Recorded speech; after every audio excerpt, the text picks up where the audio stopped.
Hello, how are you doing? It's been a long time, I hope you're well. I've been meaning to update this for well over 3 years now, so it's about time I did. I've had a few comments from people asking for updates, so here it is finally. I hope this will be helpful. A lot has happened in those last 3 years, and there's a lot to kind of go over, so I wanted to give an update of everything that's happened, and I wanted to talk about why I've come back to make these videos, where I want to go with them next. But I also wanted it to serve as a bit of a reset and a refresh, so I'm going to give a bit of a history of my life so far with emetophobia and what that's been like. So all of that to come after a quick disclaimer and a trigger warning here.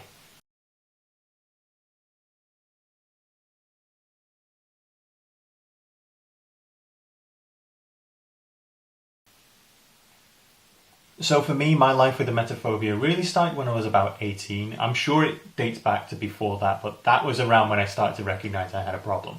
I was at a Foo Fighters concert, and I was right down at the front, and I was really crammed in. And for the most part, I was okay with it for most of the gig, until at one point we all started moving, and we fell over, and I fell on the floor, and people fell on top of me. And I genuinely started to panic, and I really thought I was about to die. I was picked up, people picked me up from the ground, and my immediate response was that I started dry heaving, I started retching. From that day forwards, I created this association that I could be sick at any moment, it could happen, so I needed to always have an escape route, and I always had to have some kind of plan in case I was sick. So it particularly affected me in crowded spaces and confined spaces, so getting on a train was okay because there was a toilet on the train. But if the train was crowded, then that was a problem because I couldn't get to the toilet easily. When I was at university, I would always sit on the outside of a row when I was in a lecture so that I could easily escape rather than being in the middle where I would have to climb past people to get out. So I saw it as claustrophobia, that I had a fear of confined spaces. It then started to expand to being outside on a hot day, for example. If I was far away from a toilet or if I was in a crowded park, I would really start to panic that I couldn't escape the heat, I couldn't get to a toilet, and again, this whole cycle would start. So maybe I thought of it as agoraphobia instead. It was generally a fear of not being able to escape. It wasn't until a bit later on that I realised that what I was dealing with was emetophobia. It was specifically a fear of being sick. I hadn't even heard of it before that point.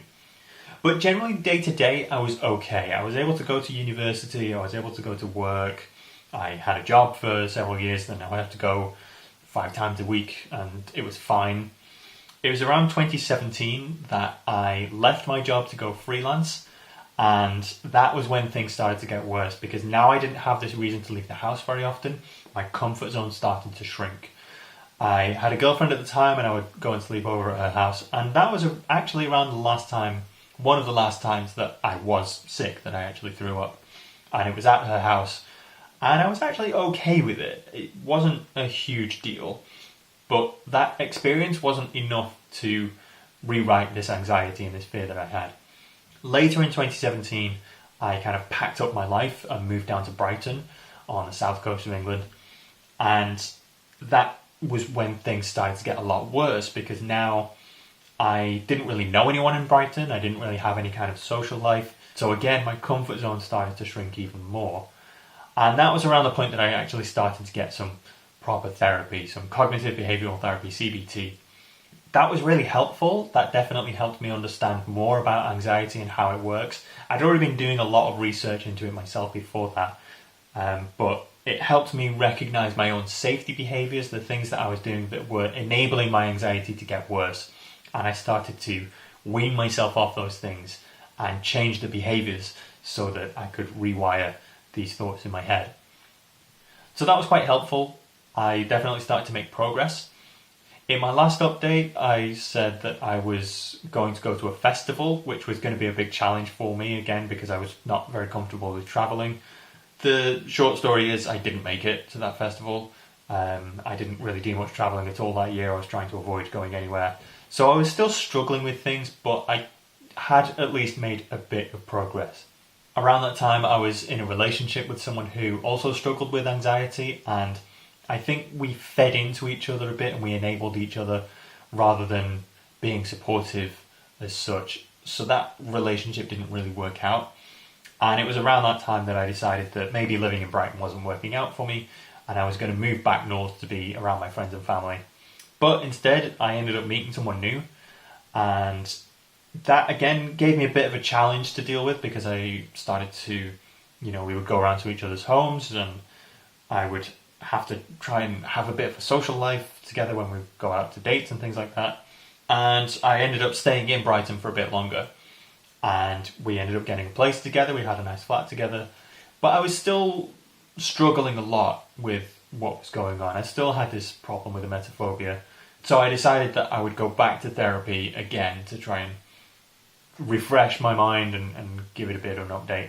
This time it was CBT again, but it was quite different, and it was a bit more intensive and a bit more difficult, but definitely it had some benefits. It was quite effective. We started to recognise that maybe it wasn't just specifically emetophobia, but it was a broader sense of health anxiety, of being uncomfortable with the uncertainty of not knowing what my body is doing, recognising that I would catastrophise any kind of symptoms that I had. And we also went through some exposure exercises, which can be very difficult, but it was quite beneficial. So that typically involved looking at pictures or watching videos of people being sick, which is uncomfortable, but it's about learning how to cope with that. And I'll go into more detail in another video, I think. That was really helpful. It was a really good session of therapy, and I started to make progress. I was going out to play open mic nights. I was just on the edge of thinking that maybe I could start to make a social life in Brighton. And then COVID hit, and obviously things went very badly. In all honesty, I think I was okay with the idea of COVID. I wasn't having the same reaction to it because I didn't see it as something that would make me throw up, and that was what I was scared of. But as things started to get worse and the numbers started to go up and people were dying and the hospitals were getting full and you couldn't get an appointment with a doctor, I started to worry a bit more. As the lockdown came in, I was actually on my own. My girlfriend had gone away to Germany for a month to do an internship.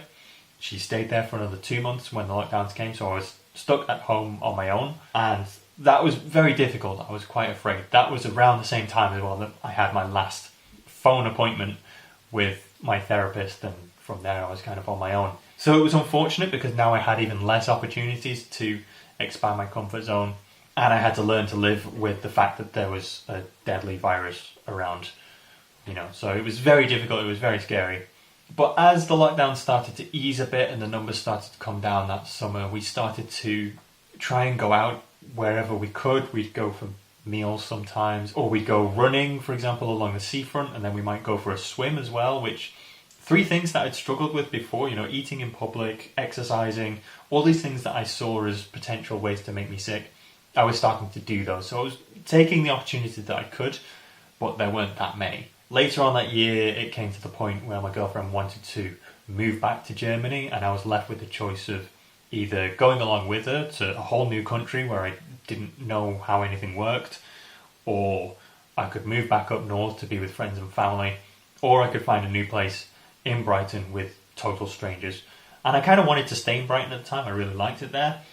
But ultimately, I actually decided to move to Germany. So now I live in Germany. That was a big move, and that was very difficult and very scary. We packed up everything we had. I got on a plane. I went on a plane ride over to Germany, which again is something that I'd always struggled with. So now I was living in this country where I didn't really understand the health system. I didn't know how to contact a doctor. I didn't know anyone around me. I knew even fewer people than I did in Brighton. I was scared about not knowing how to ask for help. So again, this was a big challenge to try and live in a new place and learn about how it works and work on my own anxiety. Since moving to Germany, I have actually been sick once, and I think it was probably because I'd been in the sun too much and maybe got heat stroke or something, which was quite difficult. But otherwise, I've been very up and down since I got here. I've been on long journeys on trains, 6 hours down to Munich, to the other end of Germany. I've had to deal with being on my own for a week at a time sometimes. I've had to try and get out and discover the city. And again, I've definitely had moments where things have got very difficult, where I felt like I couldn't even walk to the shop. And then I've had really good moments where I've actually managed to go out to an open mic night and play some music for the first time in about 3 years. So it's been up and down, and it's been a challenge. I did try and go through therapy again. This time I used an app called BetterHelp, which you might have seen advertised on YouTube before. This is not a sponsored video in any way. I'm not necessarily endorsing them, Personally, I didn't find that it was very helpful for me. That's not to say that it's not worth it. Maybe it will work for other people. But at the time, it was the best option I had, because trying to find an English-speaking therapist in Germany who has appointments available is very difficult. And essentially that's why I'm back and why I wanted to make these videos again. I currently can't get therapy very easily. I'm trying to get on waiting lists to find someone. And in the meantime, I thought the best thing that I can do is refresh my memory, go through what I know and what I've learned, and try to structure that into some way to train myself on what I need to be doing to get better.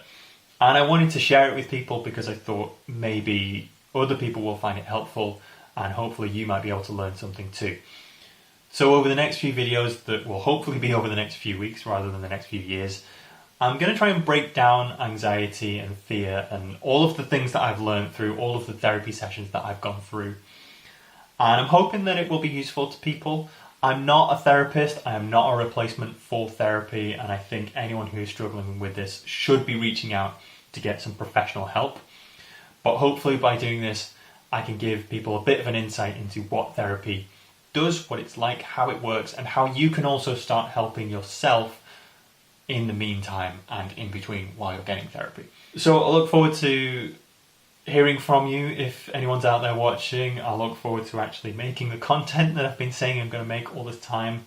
And I'm looking forward to getting better and retraining myself and getting out there and having a bit of a life again. So wish me luck. Good luck to you too. And if you do have any questions or if you want to chat, just drop something in the comments. I'll always be reading and replying where I can. So bye for now. Thanks for watching. I know this one's been long, but I will see you again very soon.